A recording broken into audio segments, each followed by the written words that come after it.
Hello friends, welcome back to our channel Padhe with sure. तो आज की इस वीडियो में हम लोग पढ़ेंगे class 6 NCERT science chapter 4 getting to know plants. तो आज की इस वीडियो से हम लोग को एक नया चैप्टर स्टार्ट करना है साइंस का, जो कि गेटिंग टू नो प्लांट्स। तो चलिए शुरू करते हैं। Go outside and observe all the plants around you. Do you see that some plants are small, some very big, while some are just patches of green on the soil? Some have green leaves, while some other have reddish ones. Some have huge red flowers, some have tiny blue ones, while some have none. We do see a variety of plants existing all around us, near our homes, in the school ground, on the way to the school, in the parks, the gardens, isn't it? Let us get to know the different parts of any plants. This will help us understand the difference between plants of different kinds. यानी कि जब हम लोग बाहर जाते हैं और observe करते हैं कि अब ऑब्ज़र्व करते हैं कि हमारे अगल बगल कितने सारे प्लांट्स हैं। कुछ बहुत छोटे हैं, तो कुछ बहुत बड़े हैं, तो कुछ मतलब कि कुछ बिल्कुल ज़मीन पर ही हैं। कुछ के ग्रीन कलर की लीव्स हैं, कुछ के रेड थोड़ी थोड़ी रेड लीव्स हैं। किसी के फ्लावर्स हैं रेड कलर के बड़े बड़े, किसी के ब्लू और छोटे छोटे फ्लावर्स हैं। कोई बहुत सारी वैरायटीज़ हैं इनमें, और कोई से फ्लावर प्लांट्स में फ्लावर ही नहीं होते। हमारे घर के पास स्कूल के गार्डन में ऐसे बहुत सारे प्लांट्स होते हैं। तो चलिए हम सब उन सारे प्लांट्स के बारे में जानते हैं। Can you label the stem, branch, root, leaf, flower and fruit of the plant shown in figure 4.1? Colour the parts of the plant.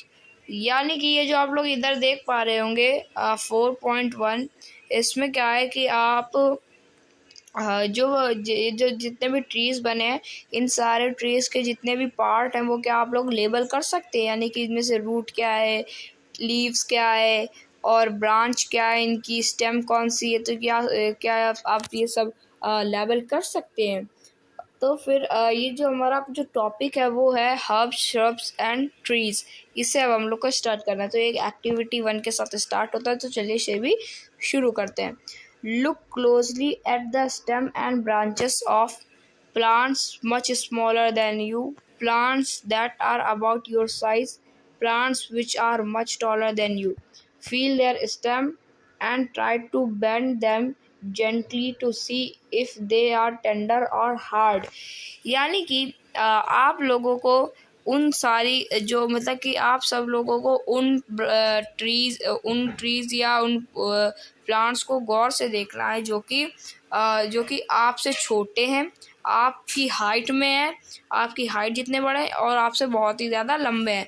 और आपको उन्हें फील करना, उनकी जो स्टेम है उन्हें फील करना है और उन्हें बेंड करने की जेंटली अच्छे तरीके से उसे बेंड करने की कोशिश करना है, और उसे देखना है कि वो टेंडर है या हार्ड है।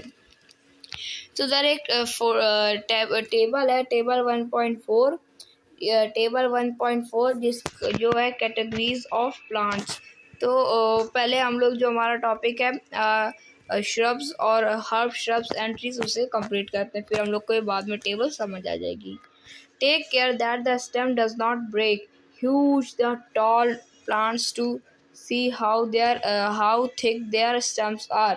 यानी कि उन सारे जो प्लांट्स हैं उनको बेंड करने की कोशिश करिए, और ऐसा बेंड करिए कि वो टूटे ना, और देखिए कि वो थिक है, उनकी स्टेम थिक है या और मतलब कि वो थिक है कि नहीं। We also need to notice from where the branches grow in some plants, close to the ground or higher up on the stem. We will now group all the plants we observe in table 4.1. Some examples are shown. You can fill the columns 1, 2 and 3. For many more plants, fill column 4 later after studying the section. Based on these characters, most plants can be classified into three categories: herbs, shrubs, and trees. And examples of each is shown figure 4.3। तो इधर क्या हो कि हम लोगों को ये notice करने की ज़रूरत है कि जो भी ब्रांच होती है प्लांट्स की, वो ग्राउंड से हाइयर है उनकी स्टेम्स या लोअर है। तो ये सब ऑब्जर्व, ये जो आप लोगों को फिगर 4.1 दिख रहा है, इसमें आपको सब पता चल जाएगा। तो पहला प्लांट्स कौन सा है? टोमेटो का प्लांट है। उसकी हाइट क्या होती है? वो शॉर्ट होता है, काफ़ी छोटा होता है। फिर वो ग्रीन होता है, हाँ वो ग्रीन होता है। टेंडर होता है, हाँ टेंडर होता है। और थिक तो नहीं होता, हार्ड भी नहीं होता। At the base of the stem, क्या उसकी स्टेम बेस पे होती? नहीं। Higher up on the stem, नहीं। और इधर भी नो। और कैटेगरी ऑफ प्लांट, जो टोमेटो का प्लांट होता है वो क्या होता है? वो हर्ब होता है, एक हर्ब है। फिर दूसरा प्लांट क्या हमारा? मैंगो का प्लांट है। वो कैसे, उसकी हाइट कितनी? मैंगो बहुत ही वेरी टॉल होता है, बहुत लंबा होता है। क्या ग्रीन होता है? नहीं। क्या वो टेंडर होता है? नहीं। वो थिक होता है? यस। और क्या वो हार्ड होता है? यस। और जो उसकी वो बेस होता है? नहीं। और वो मतलब कि उसकी हायर स्टेम होती है, यानी इसकी जड़ें लंबी होती है, तो उसका मतलब यस। और किस कैटेगरी में आता है? वो ट्री में आता है। फिर क्या आता है? लेमन अब हमारी हाइट के जितना ही होता है। ग्रीन होता है? नहीं। टेंडर है? नहीं। थिक होता है? हाँ थिक होता है। हार्ड होता है? थिक तो नहीं होता, हार्ड होता है। और eight the base of the stem, base की, उसकी स्टेम बेस पे होती है? हाँ होती है। क्या वो अपनी स्टेम पे हायर होता है? उसकी स्टेम हायर होती? नहीं।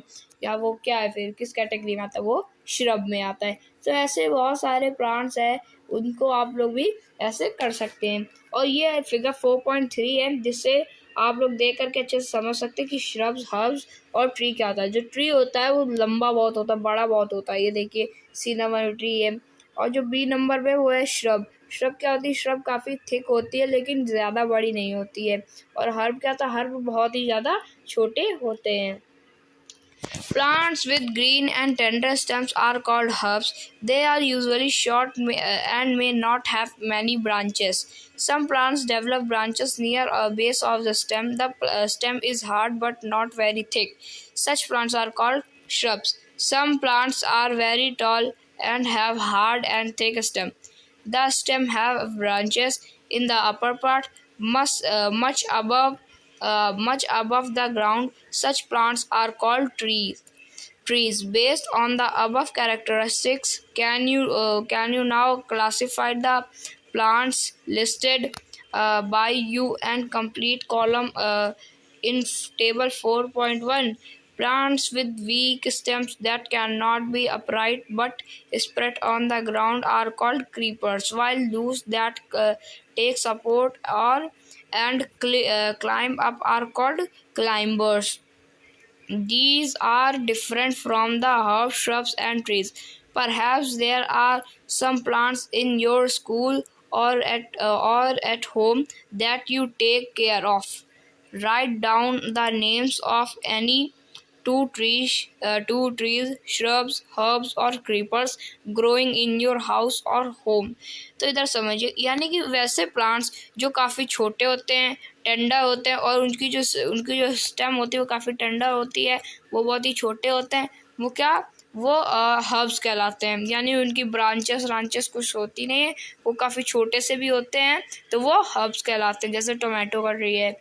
और फिर क्या, और जो प्लांट्स होते हैं जिनकी थोड़ी मतलब कि थोड़ी सी थिक, वो हार्ड स्टेम होती पर ज़्यादा थिक नहीं होती, यानी हार्ड स्टेम होती पर ज़्यादा थिक नहीं होती, और थोड़े से वो लंबे होते हैं और फिर स्टेम के बेस में खड़े होते हैं, वो क्या कहलाते हैं? वो श्रब्स कहलाते हैं। और वो प्लांट्स जो कि बहुत ही ज़्यादा बड़े होते हैं, काफ़ी ज़्यादा थिक होते हैं, काफ़ी ज़्यादा हार्ड होते हैं, उनकी काफ़ी ज़्यादा ब्रांचेस होती, काफ़ी बड़ी बड़ी उनकी रूट्स होती हैं, वो क्या कहलाते हैं? वो ट्रीज कहलाते हैं। और जो ये कैरेक्टरिस्टिक्स हैं, ये तो प्लांट्स में आगे और भी बहुत अलग तरीके के प्लांट्स होते हैं। जैसे कि एक प्लांट होता है जो कि ज़मीन ही पर रहता है, उसकी ना ब्रांच होती है, ना वो काफ़ी थिक होता है, ना वो काफ़ी हार्ड होता है, वो क्या कहलाता है? क्रीपर्स कहलाता है। और जो दूसरे हैं वो दूसरों का सपोर्ट, जैसे कोई ट्री है, ट्री का सपोर्ट लेकर के ट्री का सपोर्ट लेकर वो उसमें चढ़ जाता है, मतलब कि ट्री में ऐसे गोल गोल घूम कर लग नहीं जाता, जिसे हम लोग बेल भी कहते हैं, वही। तो वो जो बेल्स है वो क्या कहलाती है, वो क्लाइंबर्स कहलाती हैं। तो ऐसे प्लांट्स का आपको नाम लिखना है जो कि आपके घर या जस्ट जो ट्रीज या श्रब्स या हर्ब्स आप लोग अपने घर में, या क्रीपर्स भी, क्लाइंबर्स भी, जो कि आप लोग अपने घर में उन्हें पालते हैं, यानी उन्हें रखते हैं। तो ये जो हमारा टॉपिक था हर्ब्स, श्रब्स एंड ट्री, ये ख़त्म हो चुका है। अब जो हमारा नेक्स्ट टॉपिक है स्टम, इसे हम लोग करेंगे नेक्स्ट वीडियो में। आज की इस वीडियो में इतना, मिलेंगे नेक्स्ट वीडियो में नेक्स्ट टॉपिक के साथ। तब तक के लिए thank you very much. Hello friends, welcome back to our channel Padhle with sure. तो आज की इस वीडियो में हम लोग पढ़ेंगे class 6 NCERT science chapter 4 getting to know plants. तो इसके पहले वाले वीडियो में हम लोगों ने स्टम्स के पहले वाले सारे टॉपिक्स कंप्लीट कर लिए थे। आज की इस वीडियो में हम लोग को स्टम्प कंप्लीट करना है, तो चलिए शुरू करते हैं। Observe closely the stems of different plants around you. Note down different structures, parts borne by the stem. Compare your observations with that of your friends. What do you find? Stems bear leaves, branches, birds, flowers and fruits. यानी कि आप लोगों को जो stems होती है different plants की, जो कि आपके आसपास हैं, उन्हें आपको क्लोजली ऑब्जर्व करना है। और आप लोग को आप लोग को लिखना है कि जो इनके डिफरेंट स्ट्रक्चर्स हैं, पार्ट्स हैं, borne of by the stems, और उन्हें अपनी ऑब्जर्वेशन को कंपेयर करना अपने दोस्तों के साथ जो उन्होंने लिखा हो, जैसे कि stems bear leaves, branches, birds, flowers और फ्रूट्स। तो इधर हमारी एक एक्टिविटी है, एक्टिविटी 2, इसे हम लोग कंप्लीट करते हैं। We would require a glass, water, red, blue ink and a soft stem. Pour water to fill 1/3 of the glass. Add a few drops of red-blue ink to the water. Cut the base of the stem and put it in the glass as shown in figure 4.6. Observe the setup. Does the color appear in the flower? You will find that the color rises in the stem. If this is kept for a longer period, the color appears in the veins of leaves also. How how do you think the color reached there? From this activity, we see that the stems help in upward movement of water.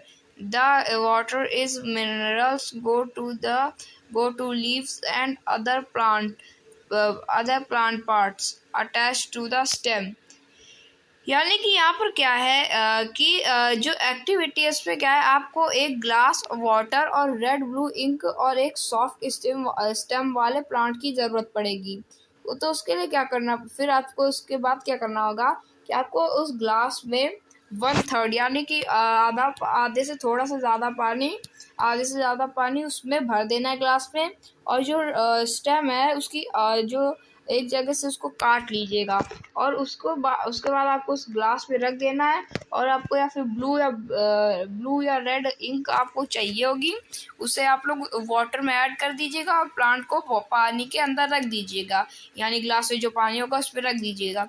फिर क्या होगा कि थोड़े देर बाद थोड़े period के बाद क्या होगा कि जो कलर होगा रेड या ब्लू, जो भी आप लोगों ने इंक मिक्स करी होगी, वो चला जाएगा प्लांट्स के अंदर, यानी प्लांट में वो कलर फैल जाएगा। यानी कि जो प्लांट की जो लीव होगी वो रेड कलर की हो जाएगी या ब्लू कलर की हो जाएगी, जो भी कलर आप लोगों ने डाला। और अगर वो लॉन्गर पीरियड के लिए बचा रहा प्लांट, तो क्या होगा कि वो जो व्हील्स होती हैं वो भी रेड या ब्लू कलर की हो जाएंगी, उनमें भी ये कलर पहुंच जाएगा। तो इस एक्टिविटी से हमें ये पता चलता है कि जो स्टेम होती है ये पानी को पूरे ऊपर तक ले जाने में मदद करती है। तो फिर ये जो टॉपिक था हमारा स्टेम, ये तो ख़त्म हो चुका है। अब जो हमारा नेक्स्ट टॉपिक है वो है लीफ। लीफ को भी हम लोग पढ़ देते हैं। Leaf, observe the leaf of some plants around you and draw them in your notebook. Are all the leaves of same size, shape and color? How are leaves attached to the stem? The part of leaf by which it is attached to the stem is called petiole. The broad green part of the leaf is called lamina. Can you identify these parts of the leaves in plants around you? Do all the leaves have petioles? Petioles. Let us go to know the leaf better by taking its impression. If you thought that leaves cannot sign, here is an activity which will make you think again. यानी कि जो हमारा topic है leaf, इसमें क्या कह रहे हैं कि आप उन प्लांट्स की जो लीव्स होती है उन्हें अच्छे तरीके से ऑब्जर्व करना जो कि आपके आसपास है, और उन्हें नोट्सबुक में लिखना है। और उनमें क्या लिखना है कि जो उनके जो लीव्स हैं उनको सेम साइज के हैं, शेप के हैं या सेम कलर के हैं। और फिर क्या है कि वो स्टेम से कैसे अटैच्ड है, और जो लीफ के जो पार्ट हैं वो स्टेम से जो अटैच होते हैं वो क्या कहलाते हैं, वो पेटियोल कहलाते हैं। The part of leaf by which is attach to the stem is called petiole. यानी कि जो पार्ट होता है लीफ का जो कि स्टेम से अटैच होता है वो पेटियोल कहलाता है। और जो the broad green part of the leaf is called lamina. यानी कि जो एक चौड़ा पार्ट होता है उसका जो लीफ का, वो क्या कहलाता है, लेमिना कहलाता है। ये आप लोग फिगर में देख भी पा रहे हैं। तो क्या होता है कि क्या जो एक पार्ट है, क्या उसकी काफ़ी do you all leaves have petiole? क्या हर एक प्लांट्स के, मतलब कि जितने भी प्लांट्स हैं उनकी जितनी भी लीव्स है सबके पेटियोल्स होती है हर एक लीव्स के। तो ये सब हम लोग इनका बढ़िया तरीके से जानेंगे इस एक्टिविटी 3 में। तो चलिए पढ़ते हैं। Put a leaf under a white sheet of paper or a sheet in your notebook. Hold it in place as shown. Hold your pencil tip sideways and rub it on the portion of the paper having the leaf below it. Did you get an impression with some line in it? Are they similar to those on the leaves? These lines on the leaves are called veins. Do you see in prominent line in the middle of the leaf? This is called midrib. The design made by veins in a leaf is called a leaf venation. If this design is net-like on both sides of midrib, the venation is reticulate. In the leaves of grass, you might have seen that the veins are parallel to the another. This is parallel venations. Observe the venation in as many leaves as you can without removing them from the plant. Draw the pattern and write names of some plants having reticulate and parallel venation. Reticulate and parallel venation. तो यहाँ पर क्या है कि आपको एक white paper ले लेना, वाइट शीट ले लेना, और उसके अपोजिट डायरेक्शन में आपको एक लीफ रख लेना, उसके ऊपर आपको पेपर रख लेना है। फिर आपको पेंसिल को जब रब करेंगे तो वहाँ पे क्या होगा कि जो लीव्स है उनकी शेप बनने लगेंगी, और जो लाइंस आपको दिखेंगी, ये लाइंस जो कि बीच बीच में है, आपको इधर दिखाता हूँ, इधर एक डायग्राम है, ये डायग्राम, इसमें जो बीच बीच में जो लाइन बनेंगी वो क्या होंगी, वो होती हैं वो होती हैं वीन्स। और जो पेटियोल्स होता है, ये देखिए आप, एक बीच से सबसे बड़ी लाइन जा रही है और वो यहाँ आके पहुँचती, यहाँ से शुरू होती है, और यहाँ आके ख़त्म होती है। तो ये कौन सी लाइन हो, ये लाइन है पेटियोल। और जो ये लाइन देख रहे हैं आप छोटी छोटी, ये कौन सी लाइन होती है वीन्स। और ये जो और आप लोग ये जो मिडिल की लाइन होती है, यानी कि ये वाली लाइन तो पेटियोल हो गया, और जो मिडिल की लाइन होती है वो होती है मिडरिप। वो होती है कौन सी, मिडरिप। और जब भी मतलब कि जो वीन्स होती हैं, और जब भी किसी भी लीफ में वीन्स होती है तो वो लीफ कौन सी कहलाती है, वो कहलाती है लीफ वेनेशन। और जब भी इन दिस डिज़ाइन नेट यानी नेट लाइक का अगर दोनों तरफ मिड ड्रिप में यानी इस तरफ और उस तरफ दोनों तरफ अगर वो डिज़ाइन बन रहा है एक नेट जैसा, तो वो कौन सा हो गया, वो हो जाएगा रेटिकुलेट वेनेशन। और जो ग्रास होते हैं उसमें आप लोगों ने देखा होगा कि जितने भी वीन्स या लाइंस होती हैं वो सब पैरेलल जाती हैं यानी सीधी सीधी जाती, तो वो कौन सी वेनेशन कहलाती है, वो पैरेलल वेनेशन कहलाती हैं। ये आप लोग देख पा रहे होगे मिड ड्रिप या बीच की जो लाइन होती है बड़ी वाली, ये होती है मिड ड्रिप। और ये जो पैटर्न बने हैं मतलब कि जो लाइन अगल बगल गई है मिड ड्रिप से होकर के, वो होती है वीन्स। और जो पैरेलल वेनेशन होता है, ए तो रेटिकुलेट हो गया, और जो बी पैरेलल है वो ये देखिए आप बी वाले नंबर में देख पा रहे होंगे कि एक सीधी लाइन जा रही, वो कौन सी होती है, वो होती है पैरेलल वेनेशन। तो आप लोगों को ऐसे कुछ रेक्टुलेट और पैरेलल वेनेशंस के नाम को आप लोगों को अपनी कॉपी में लिखने हैं और उन्हें समझना है। तो हमारी एक और यहाँ पे एक एक्टिविटी है, एक्टिविटी 4, तो इसे भी हम लोग कंप्लीट करते हैं। We will require a herb to transparent polythene bags and thread. Do this activity during daytime on a sunny day. Use a healthy, well-watered plant that has been growing in the sun. Enclose a leafy branches of the plant in a polythene cover and tie up its mouth as shown in figure 4.11. Tie up the mouth of another empty polythene cover and keep it also in the sun.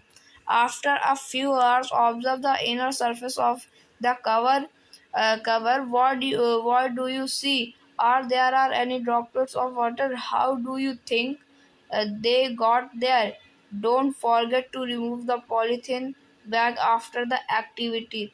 Water comes out of leaves in the form of vapor by a process called transpiration. Plants release a lot of water into the air through this process. Why did we tie a cover around the leaves?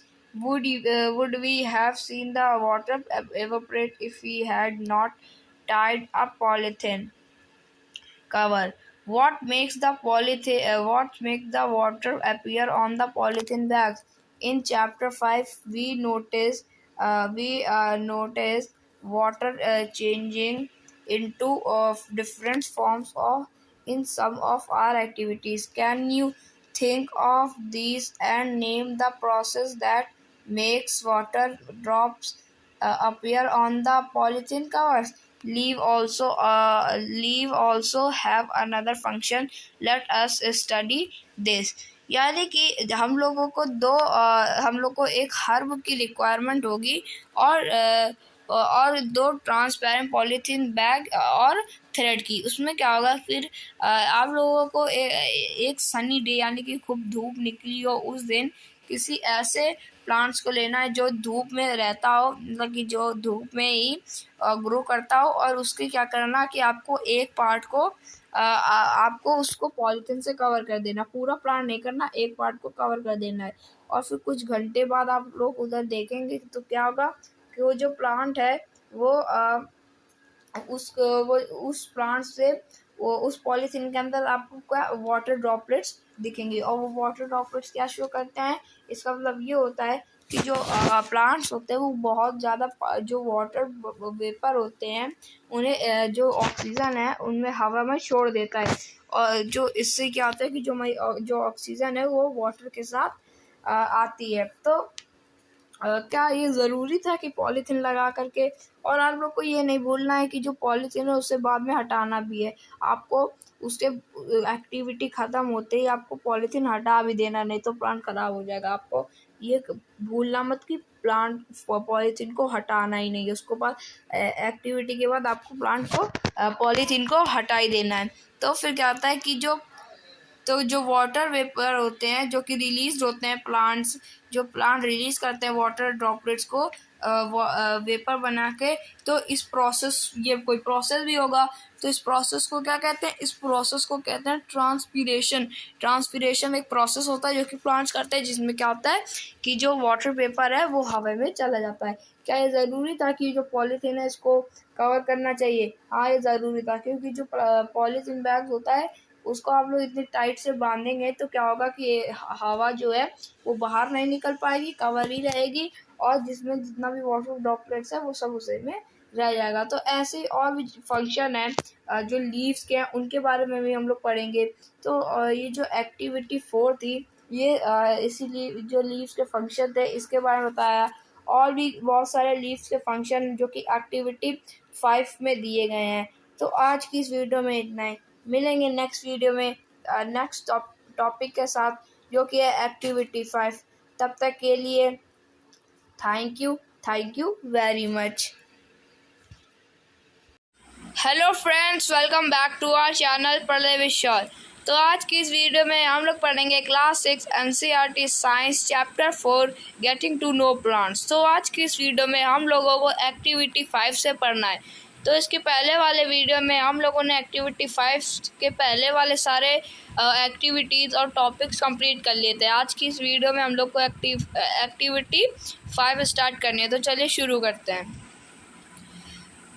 We would require a leaf, spirit, a beaker, test tube, burner, water, a watch glass, and iodine solution for this activity. Take a leaf in a test tube and pour spirit to completely immerse the leaf. यानी कि आप लोगों को इस activity के करने के लिए आपको एक लीफ, एक पत्ती की ज़रूरत होगी, स्पिरिट की ज़रूरत होगी, एक बीकर की ज़रूरत होगी, टेस्ट ट्यूब की ज़रूरत होगी, बर्नर की, वाटर की, वॉच ग्लास और आयोडीन की ज़रूरत पड़ेगी। तो फिर now place the test tube in a beaker half filled with water. Heat the beaker till the green color from the leaf comes out into the spirit in the test tube. Take out the leaf carefully and wash it in water. Place it on a watch glass and pour some iodine solution over it. What do you observe? Compare your observation with those done in chapter 1. When you tested food for presence of different nutrients, does this mean that the leaf has starch in it? In chapter 1, we saw that a slice of raw potato also shows the presence of starch. Potatoes get this starch from their leaves and store it. Leaves prepare their food in the presence of sunlight and a green color substance present in them. For this, they also use water and carbon dioxide. This process is called photosynthesis. Oxygen is given out in the process. The food prepared by leaves ultimately gets stored in different parts of plant. तो यहाँ पर आपको क्या करना है कि आपको वो बीकर, आप लोगों ने सारा सामान ले लिया, फिर क्या करना है कि जो बीकर है उसमें हाफ पानी भर देना है और उसको गर्म करना है, और जो टेस्ट ट्यूब है उसमें स्पिरिट डाल करके उसके अंदर जो लीव है उसे डाल देना है, और तब तक रखना है, गर्म करना है जब तक कि जो ग्रीन कलर है वो स्पिरिट में ना आ जाए, लीव का ग्रीन कलर ना आ जाए स्पिरिट में। फिर उसके बाद आप लोग को उसे अच्छे तरीके से धोना है लीव को, और एक वॉच ग्लास में रखना है, और वॉच ग्लास में जैसे आप रखेंगे उसके बाद आपको ऑब्जर्व करना है वह, और फिर उसमें मतलब कि आपको वॉच ग्लास में रख देना है। फिर उसमें आपको थोड़ा सा आयोडीन सॉल्यूशन उसके ऊपर डालना है। फिर आपको ऑब्जर्व करना है और लिखना है और आपकी क्या आपको दिखा। और ये देखिए क्या वो बिल्कुल सिमिलर है जो हम लोगों ने चैप्टर 1 में पढ़ा था, starch present of test for starch. Test for starch हम लोगों ने फर्स्ट चैप्टर में पढ़ा था। आप लोग को याद होगा कि हम लोगों ने इसको कैसे करा था। हम लोगों ने जो पोटैटो थे उसकी एक स्लाइस ली थी और उसके ऊपर आयोडीन डाला था, तो फिर पता चला था कि उसमें स्टार्च है। वैसे ही आप लोग लीफ पे भी डालोगे तब आपको पता चलेगा कि लीफ में भी स्टार्च होता है। ये एक्टिविटी हम लोगों ने चैप्टर 1 में कर रखी है। और जो लीव्स होती हैं वो क्या करती हैं कि लीफ सनलाइट से अपना खाना बनाती है, यानी कि लीफ सनलाइट जो पेड़ होते हैं, ट्रीज होते हैं, प्लांट्स, वो अपना खाना खुद बनाते हैं, आप लोग को पता होगा। तो क्या करते हैं, जब वो खाना बनाते हैं तो वो सनलाइट को लेते हैं, जो कार्बन डाइऑक्साइड होती है उससे लेते हैं, वाटर स्टेम से ले लेते हैं, इन सब चीज़ों से अपना खाना बनाते हैं। और जो ऑक्सीजन होता है वो लोग रिलीज़ करते हैं। जैसे हम लोग सांस लेते हैं और हम लोग क्या रिलीज़ करते हैं, हम लोग कार्बन डाइऑक्साइड रिलीज़ करते हैं, वैसे ही वो लोग ऑक्सीजन रिलीज़ करते हैं। और ये जो प्रोसेस है कि वो सनलाइट लेते हैं लीफ से, और कार्बन डाइऑक्साइड लीफ से लेते हैं, और वाटर स्टेम से लेते हैं और अपना खाना बनाते हैं, इस प्रोसेस को क्या कहते हैं, फोटोसिंथेसिस। फोटोसिंथेसिस एक प्रोसेस होता है जिसमें जो प्लांट्स है वो खाना बनाते हैं अपना खुद का। और ये जो ऑक्सीजन है ये भी इसी प्रोसेस से ही निकलती है, यानी कि जब भी ऑक्सीजन ट्रीज या प्लांट से निकले तो कौन सा प्रोसेस हो रहा है, तब हो रहा है फोटोसिंथेसिस। तो आप लोगों को ये समझ में आ गया होगा। We have seen that the stem supplies leaf with water. The leaf use the water to make food. The leaves also lose water through transpiration. How do the stem and leaf get water? There is where the roots come in. अब इधर समझिए, यानी कि जो stem होता है वो वो लीफ को क्या पानी सप्लाई करता है, यानी कि जो लीफ होती है वो पानी का यूज़ करके अपना खाना बनाते हैं। जो लीव्स होती है ये लीव्स ही ट्रांसपीरेशन करती है। हम लोगों ने इसके पहले वाले वीडियो में पढ़ रखा है कि ट्रांसपीरेशन क्या होता है, ट्रांसपीरेशन भी करती है। और ये आप बताइए कि जो मतलब कि जो स्टेम है वो कैसे वाटर होती है, यानी कि how do the stem and leaves get watered, यानी कि स्टेम और लीव में पानी पहुंचता कैसे। There is where the roots come in. अब वहाँ पर क्या आती है, वहाँ पर रूट्स आती हैं। मतलब कि जब स्टेम और लीव्स को पानी पहुँचाना होता है तो कहाँ पे, तो क्या होता है, तो वहाँ पर रूट्स आती है। तो हमारा जो ये टॉपिक था तो ख़त्म हो चुका, हमारा नेक्स्ट टॉपिक ही रूट है, तो इसे भी हम लोग पढ़ते हैं। Look at figure 4.13। Who do you think is watering their plants correctly? Paheli or Bhujo? Why? Which part of the plant is in the soil? Let us learn more about this part from the following activities. यानी कि यहाँ पे क्या कह रहे हैं कि आप लोगों को फिगर 4.13 ध्यान से देखना है और कहना है कि कौन इन दोनों में से कौन सा करेक्टली वाटरिंग कर रहा है। तो इनमें से करेक्टली वाटरिंग जो पहेली है वो कर रही, क्योंकि जो बूझो है वो डायरेक्ट लीव्स में कर रहा है वाटरिंग, और जो पहेली है वो जो जहाँ पर मिट्टी होती है प्लांट्स की, जहाँ पे स्टेम होती है वहाँ पे कर रहा है। तो देखो, जो अगर आप खाली पानी लीव्स में डालेंगे तो लीव्स खाली गीली रहेंगी, और जो उसकी स्टेम है नीचे तक जो गई है वो सब सूख जाएगी और पेड़ जो है वो मर जाएगा। लेकिन अगर आप लोग डायरेक्ट सॉइल में करेंगे तो वहाँ पे जो स्टेम होती है उनमें पानी पहुँचेगा अच्छी तरीके से, और वही पानी जो स्टेम है वो पूरे प्लांट में सप्लाई कर देता है। ये मतलब कि हम लोग को खुद से पानी उसमें नहीं पहुँचाना होता, आप लोग को स्टेम को पानी पहुँचाना, स्टेम पूरे प्लांट को पानी पहुँचा देगी। तो यहाँ पे हमारी एक एक्टिविटी है, एक्टिविटी 6, इसे भी कर लेते हैं। You would require 2 pots, some soil, khurpi for digging, blade or a pair of scissor and water. This activity is to be done in a group of 5 students. Select 2 plants of the same kind from an open ground and dig them out with roots. Take care that their roots do not break. Plant one of them in pot A, cut off the roots from the other plant and plant B in pot B, and plant it in pot B. Figure 4.14. Water them regularly. Observe the plants after a week. Are both plants healthy? Both the plants were watered regularly, but one is without roots is not it. Does this activity help you understand an important function of the root? Let us do an activity to study another function of root. तो यहाँ पर क्या करना है आपको, दो pots की ज़रूरत होगी, फ्लावर पॉट की, और एक जो खुरपी होती है वो फॉर डिगिंग, वो उसके लिए ज़रूरत होगी ब्लेड, और एक सीजर का पेयर, और एक और वाटर की ज़रूरत होगी इस एक्टिविटी में। इस एक्टिविटी में 4 से 5 स्टूडेंट्स का ग्रुप होगा। तो हम लोग मेन एक्टिविटी के बारे में बात करते हैं। तो इसमें क्या है कि आपको 2 प्लांट्स लेने हैं। 2 प्लांट्स पे क्या करना है कि 2 प्लांट्स हैं, एक को पॉट ए में डालना है, एक को पॉट बी में डालना है, और पॉट ए वाले को अच्छे तरीके से लगा देना, और पॉट बी वाले को भी अच्छे तरीके से लगा देना है। और क्या करना है कि जो पॉट बी है उसका, उस वाले प्लांट की जो रूट्स हैं उन्हें काट दीजिए, मतलब कि रूट्स काटिएगा, स्टेम ना टूटनी चाहिए बस। तो उसकी रूट्स काट दीजिए, और जो ए है उसकी रूट्स मत काटिए, यानी कि बी प्लांट बिना रूट्स के और ए प्लांट्स रूट के साथ।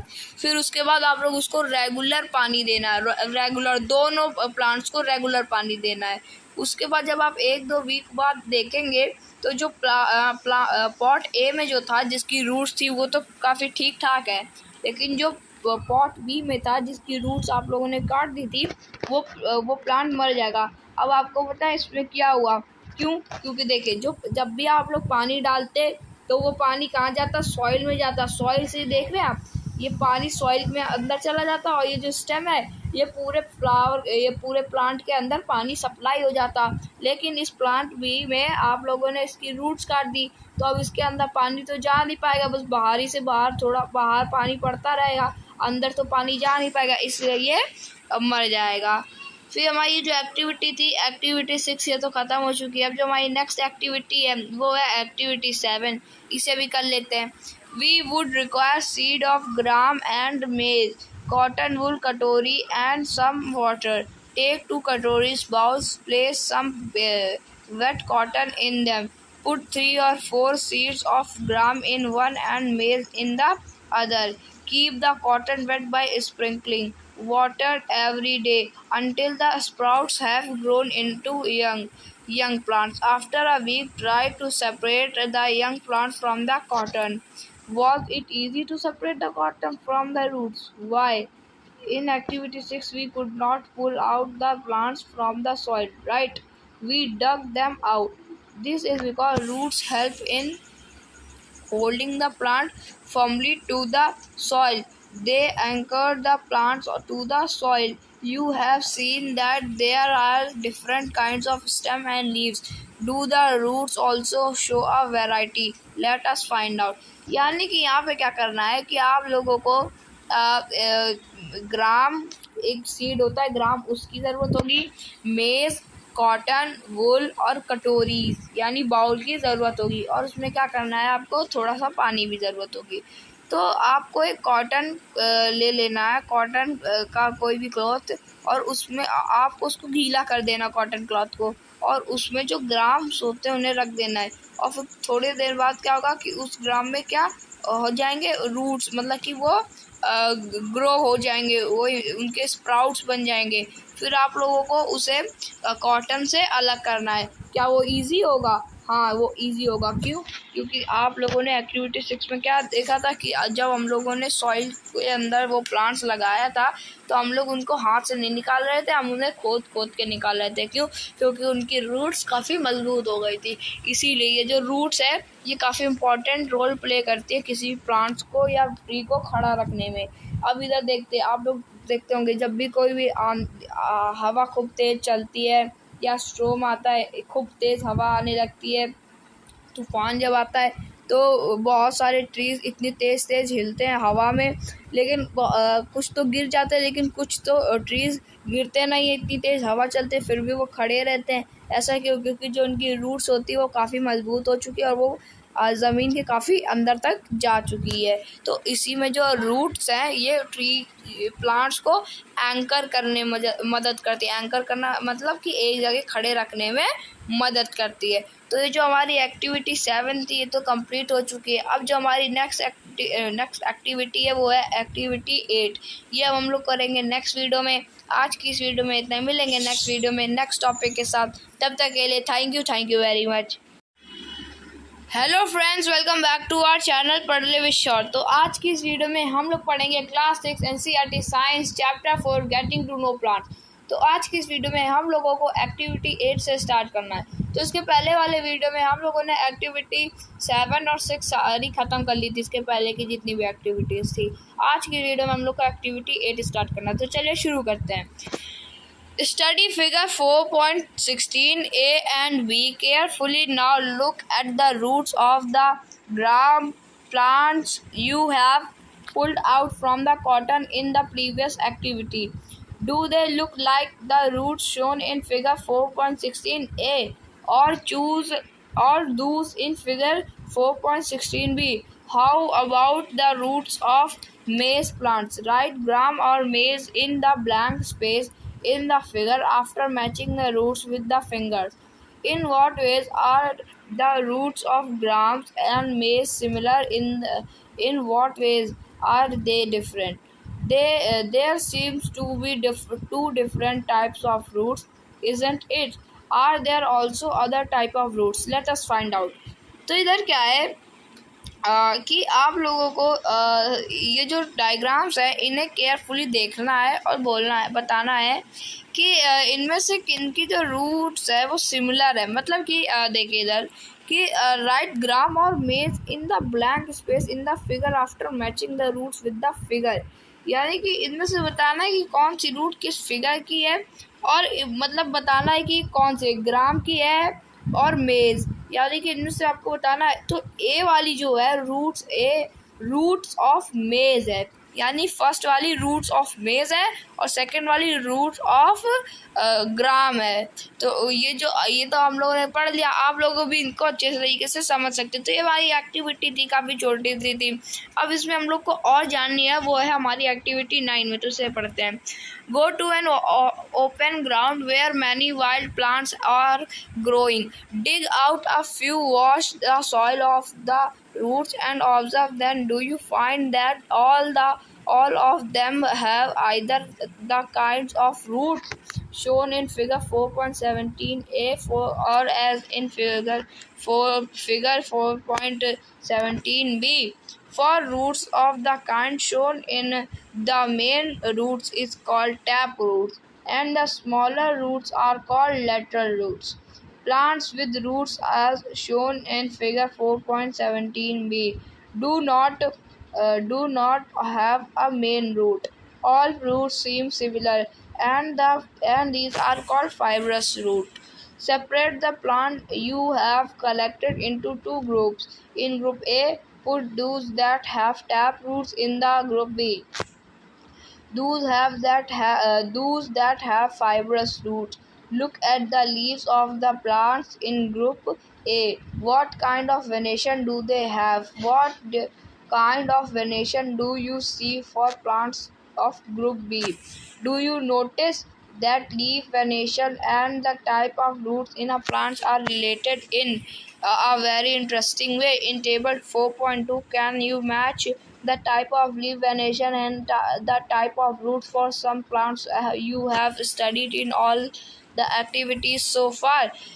तो यहाँ पर क्या है कि आप लोगों को एक ओपन फील्ड में जाना है और वहाँ पे क्या करना है, आप लोगों को कुछ प्लांट्स को उखाड़ने हैं और उनकी रूट्स को ऑब्जर्व करना है। तो उसमें क्या होगा आपको कि आप जब किसी एक प्लांट्स को जब आप उखाड़ेंगे तो वहाँ पे आपको क्या दिखेगा कि वहाँ पे आपको ये दिखेगा कि उसकी जो रूट है वो खाली एक मेन रूट जा रही है और उससे कई सारी, ये जो फिगर ए है इसमें आप देख सकते हैं इनमें से खाली एक रूट निकल रही है और उनसे कई सारी रूट निकल रही है।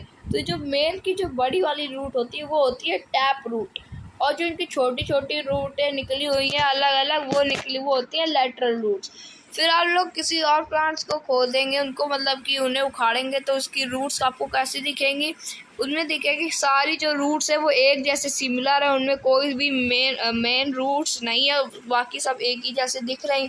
तो वो कौन सी रूट होती है, वो होती है फाइब्रस रूट। यही एक इम्पॉर्टेंट बात थी इस पूरे में कि जो भी आप लोगों को मतलब कि आपको ए वाला एक मेन रूट हो उसमें कई सारे उसके पार्ट्स निकलो तो वो कौन सी रूट हो जाती है, वो हो जाती टैप रूट, और जो उसके कई सारे भाग निकले वो लेटरल रूट्स, उसी मतलब कि उसी को लेटरल रूट्स भी कहते थे।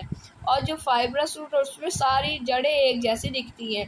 तो जो टैप रूट्स है उनको आप लोगों को ए में रख देना है, और जो फाइब्रस रूट है उन्हें आप लोग को बी में रख देना है। ऐसे ही आप लोगों को बहुत सारे जो प्लांट्स है, 2 प्लांट्स, उनको कलेक्ट करना है और उनकी रूट्स को देखना है। फिर बताना नेम ऑफ द प्लांट, जैसे कि एलोवेरा, तो एलोवेरा लिख दिया। और टाइप ऑफ लीफ वेनेशन, अब उनकी लीफ वेनेशन बतानी है। तो लीफ वेनेशन हम लोगों ने पहले की वीडियो में पढ़ रखा है। तो एलोवेरा की कैसी लीफ वेनेशन होगी, उसकी पैरेलल लीफ वेनेशन होगी। और फिर बोला जाएगा टाइप ऑफ रूट्स, तो उसकी कौन सी रूट्स होगी, फाइब्रस रूट्स होगी। फिर बोला जाएगा कौन सा प्लांट, तो इस बार लिख दे टोमेटो प्लांट। फिर उसकी पूछा जाएगा टाइप ऑफ लीफ वेनेशन, तो उसकी जो लीफ वेनेशन होंगे वो लिख देंगे, जिसमें वीड्स, मिडरेप और पेटियोल्स ये सब होते हैं। और उसकी फिर पूछा जाएगा टाइप ऑफ रूट्स, तो उसमें बता देंगे टैप रूट्स। तो ये तो हम लोग इसमें आराम से पढ़ लेंगे। We have learn that roots absorb water and minerals from the soils and the stem conduct these to leaves and other parts of the plant. The leaves prepare food. This food travels through the stem and it is stored in different parts of the plant. We ate some of these as roots like carrot, radish, sweet potato, turnip, and tapioca.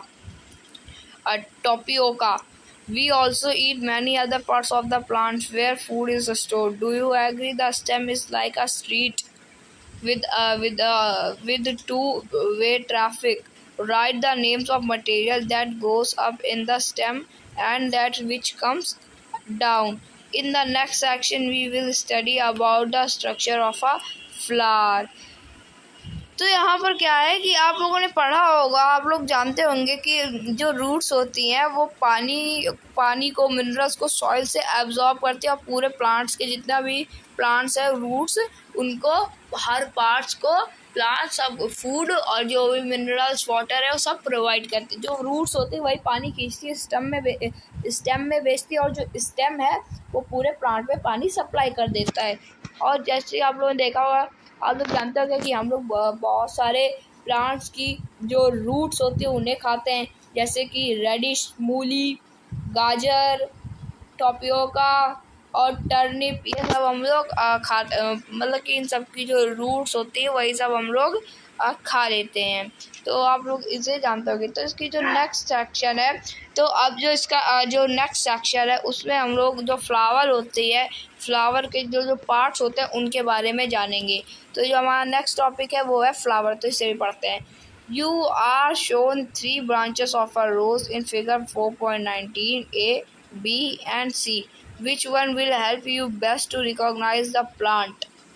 Which color did you use for the flower in figure 4.19 C? Are all flower colorful? Have you ever seen flower on grass? Wheat, maize, mango or guava, are those brightly colored? Let us study a few flowers. तो यहाँ पर क्या है कि आप लोग ये जो फिगर ए, बी और सी में जो भी ये लिखे गए हैं उन्हें आप लोगों को पढ़ना है। तो जो ए है वो क्या है, वो एक लीफलेस ब्रांच है। बी क्या है, अ ब्रांच विद लीव्स। और फिर सी क्या है, a branch with leaves and flowers. यानी कि 3 टाइप के कुछ ब्रांच होते हैं, जो कि लीफलेस होते हैं, जिनमें पत्तियाँ नहीं होती, कुछ में पत्तियाँ होती हैं और कुछ में पत्तियों के साथ फ्लावर्स भी होते हैं। तो इन्हीं टाइप के कुछ और फ्लावर्स के बारे में हम लोग और जानेंगे। इधर हमारी एक्टिविटी 10 है, इसके साथ we would require 1 bud and 2 fresh flower each of any of the following: dhatura, China rose, mustard, brinjal, ladies finger, gulmohar, also a blade, a glass slide or a sheet of paper, a magnifying glass and water. Observe figure 4.20. Carefully look at the prominent parts of the open flower. These are the petals. Different flowers have petals of the different color. Where do you think the petals are in a closed bud? Which is the most prominent part in a bud? Did you see that this part is made of small leaf-like structure? They are called sepals. Take a flower and observe its petals and sepals. Now answer the following questions. How many sepals does it have? Are they joined together? What are the colors of the petals and the sepals? How many petals does the flower have? Are they joined to an another, or are they separate? Do the flower with joint sepals have petals that are separate, or are they also joined together? Fill the table based on the observation of the whole class. Table 4.3. Add observation to this table from a field field trip to a locality where there are plants with flowers. Fill the last two columns later. To see the inner parts of the flower clearly, you have to cut it open. If its petals are joined, for example in datura and other bale-shaped flower, the petals have to be cut lengthwise and spread out so that the inner parts can be seen clearly. Remove the sepals and petals to see the other parts.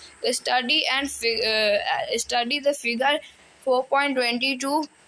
Carefully compare your flower with the illustration and identify the stamens and the pistils in your flowers. तो यहाँ पर क्या है कि आप लोगों को एक बड यानी कली और 2 फ्रेश फ्लावर की ज़रूरत होगी, और उसमें आप लोगों को ब्लेड से उन्हें कट करना है, और आप लोगों को क्या ऑब्जर्व करना है कि उसके पेटल्स कहाँ पर होते हैं।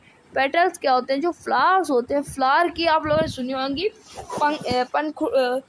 पंखुड़ियाँ। जो पंखुड़ियाँ होती है वही होती पेटल्स। यानी कि आप लोगों ने रोज़ देखा होगा, तो रोज़ को जब आप लोग उसके मतलब कि पंखुड़ियाँ होती हैं, उन्हें जब आप लोग खींचते हैं, तोड़ते हैं, तो वही होती पेटल्स। और सेपल्स क्या होती हैं? जो उसके नीचे ग्रीन ग्रीन लगी होती है। अब आपको अच्छे से समझाता हूँ। ये देखिए, ये जो फ्लावर होता है, फ्लावर की जो आप लोग समझ लीजिए पत्तियाँ, जो फ्लावर की जो पंखुड़ियाँ होती हैं उन्हीं को कहा जाता है पेटल्स, और जो नीचे लगी होती है उनके ग्रीन ग्रीन वो होती हैं सेपल्स। यानी कि आप लोगों ने देखा होगा जो भी फ्लावर्स होते हैं उनकी जो पंखुड़ियाँ यानी कि उनके जो ऊपर वाली चीज़ होती है जो सॉफ्ट होती है वो होती है पेटल्स, और जो नीचे की चीज़ होती है जो ग्रीन ग्रीन जब वो कली होती है वो बंद होती है तो क्या होती है? सेपल्स होती है। तो यही होता है सेपल्स और पेटल्स। तो आप लोगों को इनको ऑब्जर्व करना है और कुछ क्वेश्चन के जवाब देने, जैसे कि how many sepals does it have, यानी एक फ्लावर कितने सेपल्स हैं। फिर उसमें क्या वो जुड़े हुए हैं, मतलब कि पेटल्स और सेपल्स दोनों जुड़े हुए हैं। फिर आपको जवाब देना what are the colours of the petals and the sepals, यानी कि पेटल्स और सेपल्स के कलर क्या क्या है। फिर आपको जवाब देना है कितने पेटल्स हैं और कितने सेपल्स हैं फ्लावर में।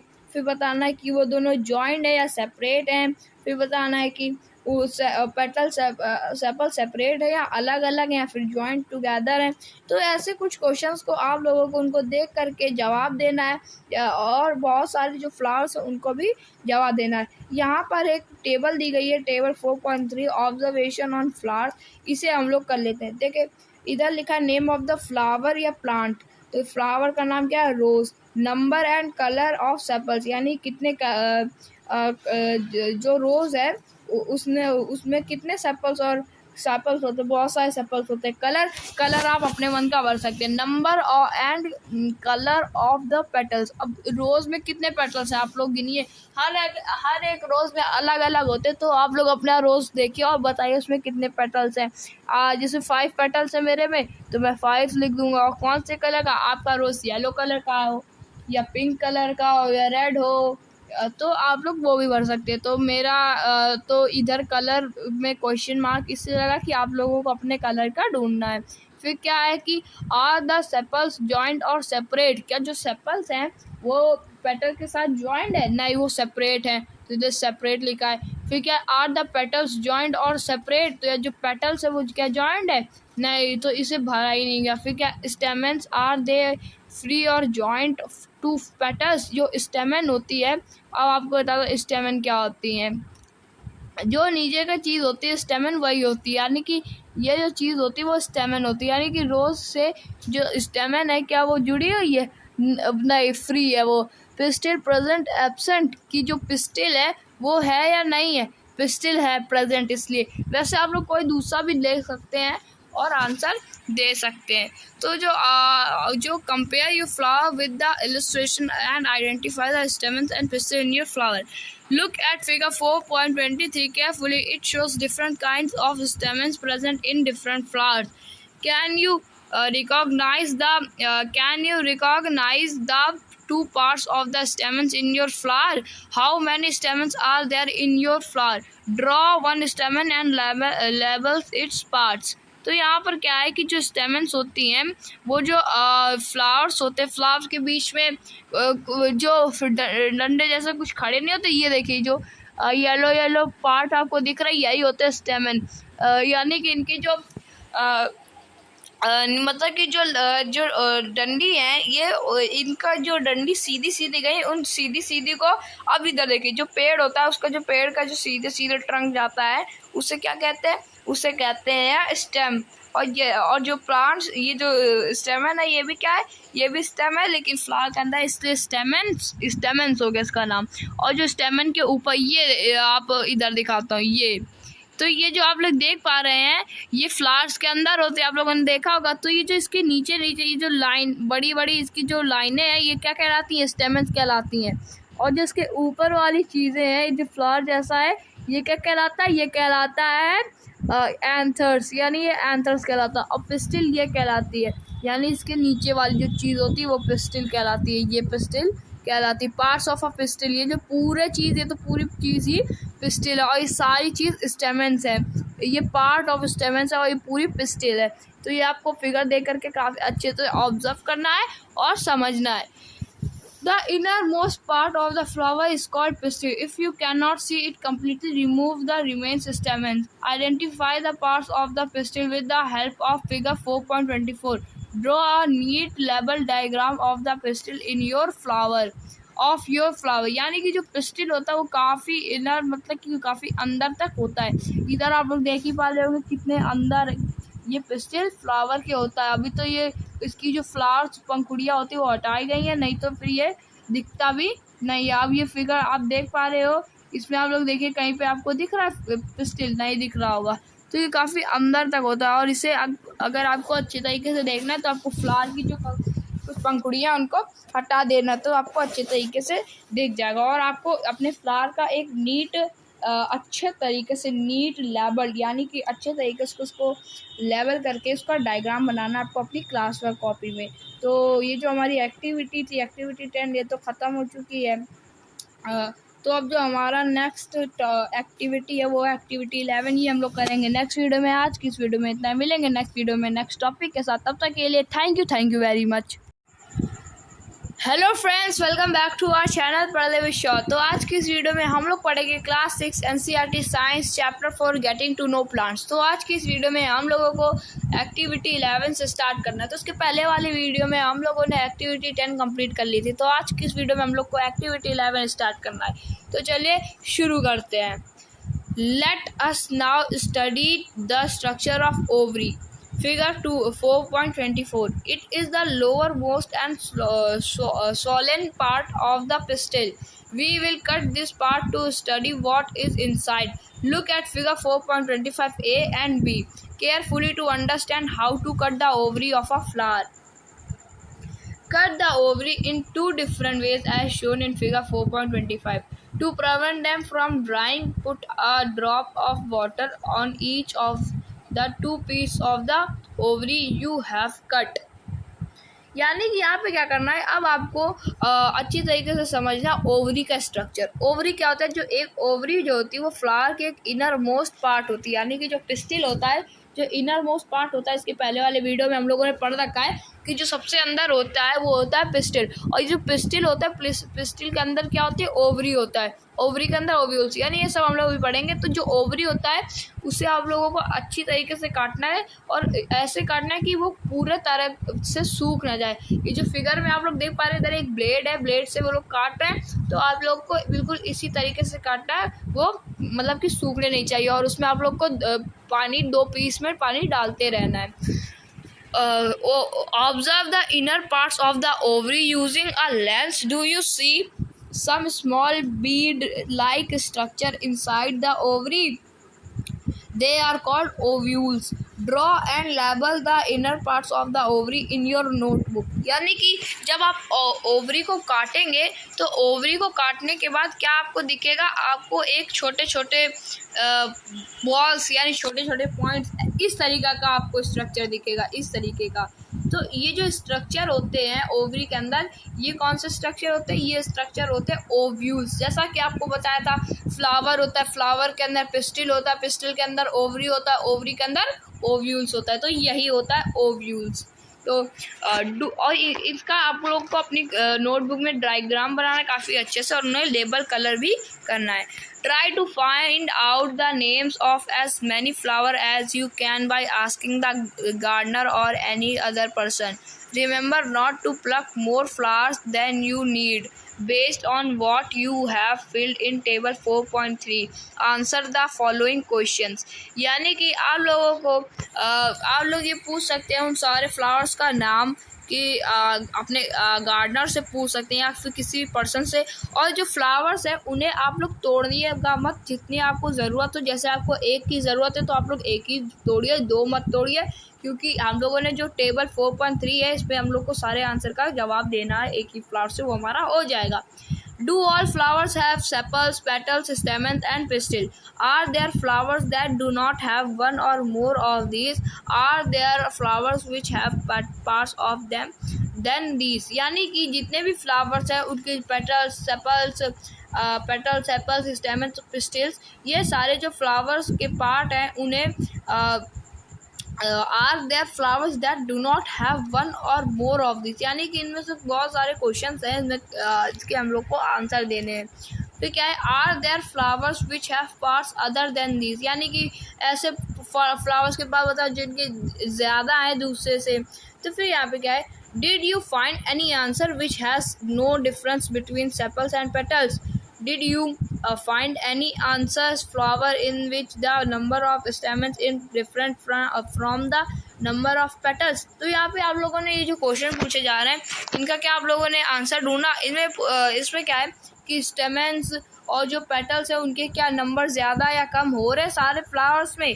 Do you now agree that the structure of flower is not always the same? The number of sepals, petals, stamens and pistil may be also be different in different flowers. Some of these parts may be even absent at times. We have studied some features that function of leaf systems and roots. We studied that structure of different flowers. We will learn about the function of flowers in higher classes. We will also learn about fruits in higher classes. तो यहाँ पर क्या बोला कि जो अभी तक इतने क्वेश्चन पूछ रहे थे कि क्या कि सारे प्लांट्स में सेपल्स, पेटल्स, पिस्टिल, स्टेमेंस ये सब सेम होते हैं, तो इसका आंसर है नहीं, क्योंकि किसी हर प्लांट्स में सब सारे फ्लावर्स, कितने फ्लावर्स है, कितने स्टेमन, पेटल्स और सेपल्स, ये सब सेम नहीं होते। तो ये जो फ्लावर्स के बारे में जो था ये तो टॉपिक ख़त्म होता है।